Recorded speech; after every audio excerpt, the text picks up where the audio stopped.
Oh yeah, it's that time. We're back, man. We're back with another banger, man. Banger,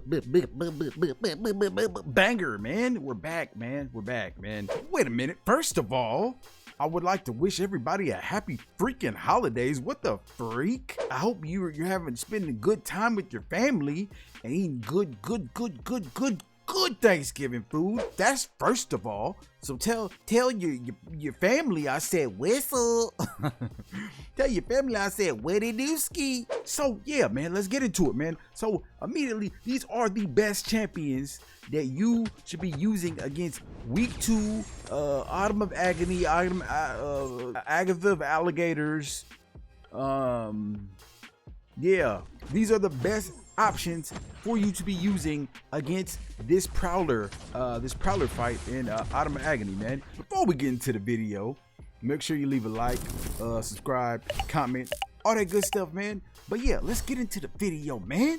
So first of all, this is what to look out for on this node for this week's Autumn of Agony, man. The key nodes to look out for is power extortion. When the attacker's power is drained or stolen, they lose 1% max health per 3.3% of power lost. And then also on the prowl, when the attacker gains a bar of power, they're special locked for 1 second. That's pretty annoying. And then you can't see me. When the attacker performs a well-timed block, they gain a falter charge. Striking the defender's block removes 1 falter charge. When the attacker reaches 5 falter charges, they're all consumed, and the attacker is inflicted with a falter passive for 7 seconds. All right, so the next 2 annoying nodes is Resonating Aegis. The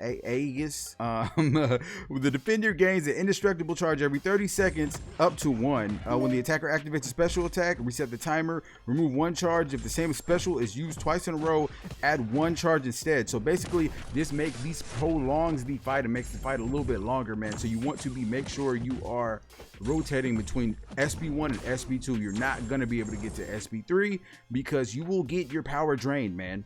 And that leads to the final annoying node to look out for, which is Plagued Mind. The attacker's power is drained every 30 seconds. So yeah, man, that's the most annoying part of this is the Plagued Mind. I will say that there's another node, which is Quick Spark. If the defender is not struck within 6 seconds, the attacker is inflicted with an Incinerate debuff, dealing 5% of the defender's base attack over 6 seconds. Now, I wouldn't worry too much about this node because the Incinerate's like a baby diet Incinerate. It's not really that crazy. I ain't gonna lie to you. So don't stress too much about getting incinerated. Trust me. Just play the fight normally. Play how you want to play. Play at your own pace. Another thing also not to worry too much about is Plagued Minds. Although it is annoying and your power gets drained, don't worry too much about the damage that you will take when your power is drained. If you have a high enough healthful champion, you'll be able to really just cruise through the fight with not too many problems. You'll still be able to get the solo, although you're getting power drained. But also be cautious of this.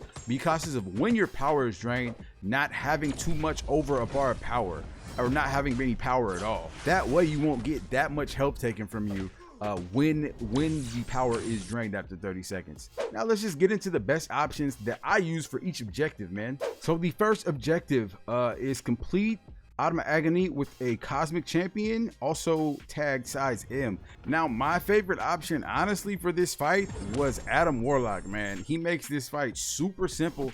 Not only is he Incinerate immune, but he can easily get around Falter. With him going unblockable, you can easily get around the node as far as like needing to parry and stuff like that. The most important thing is to just be rotating those the SB1 and SB2.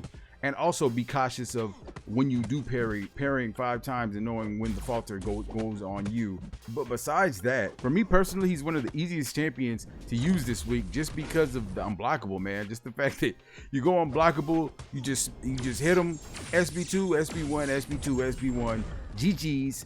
Now, other honorable mentions for Cosmic.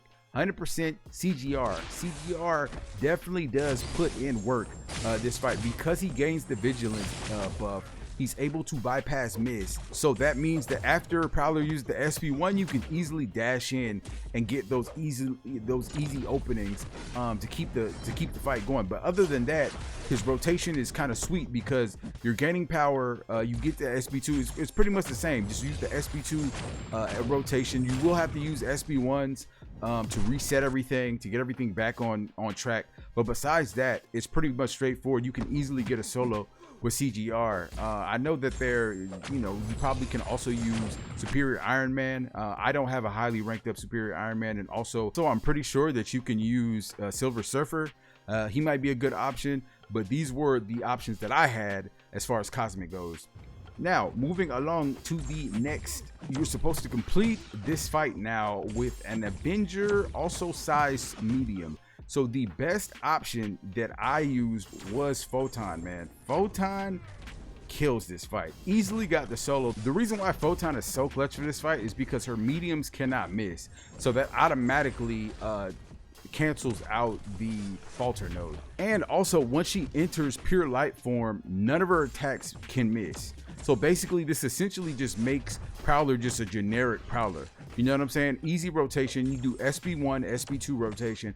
But what's dope about it is she applies the time. So Prowler will be cranking his specials a lot quicker and pausing your pure light form. So you damn near can get the solo almost in one ramp of pure light form. You know what I'm saying? Besides that, she just simplifies the fight. She's super easy for this objective.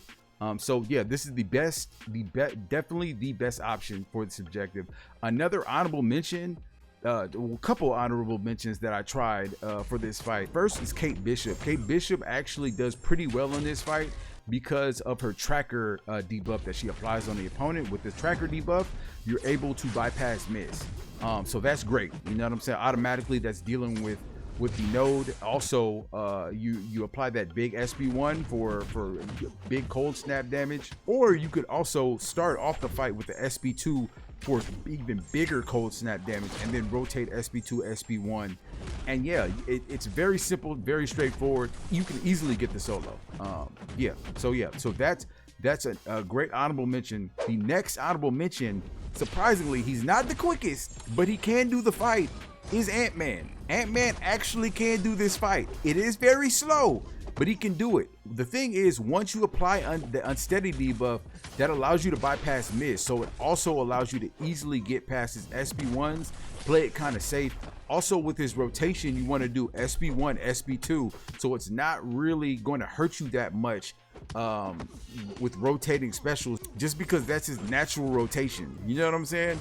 The fight is long. If you have no other option, if you don't have a Photon or a Kate Bishop, 100% Ant-Man can do it. It is slower, but it is effective. So yeah, man. So yeah, that's the options for the Avengers. Let's get into the last one, which is complete this fight using a metal and size small champion. Hands down, the best option for this objective is no other than Stark Spidey. You can easily brute force through this fight. Be cautious of the falter and the everything that's going on as far as node wise. But besides that, just brute force through it. Get 10 poise charges, hit them, hit a SB2, crank a SB2, if not SB1, SB2, SB1. But he's doing so much damage, it doesn't even matter. You know what I'm saying? You don't have to really think too much about what's happening. Just get 10 poise charges and hit Prowler and GG's. Another honorable mention for this objective, low key, is Prowler. If you have no other option, if you don't have a Stark Spidey, use Prowler, man. He is immune to falter, so you really don't ever have to worry about the nodes. And he's also incinerate immune, so that cancels out everything. Only thing is you got to worry about is making sure that when your power is drained, you don't have too much overbar power, so you don't take that much of health loss. But besides that, it's a slower fight. It is super slow, but it is doable. But Prowler definitely can do the fight, man. So yeah, that's really gonna do it, man. These are the best options for week 2 out of my Agony, the Prowler fight, man, 100%. If you liked the video, make sure you leave a like, subscribe, comment, and I do want to say I apologize for not having that much content over these last couple of weeks.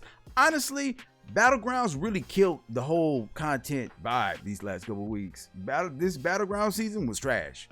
I ain't gonna lie. So the inspiration just wasn't there. But we do have Cyber Weekend approaching in a couple, really like 48 hours. Yeah, like 48 hours. So content is coming, boys and girls.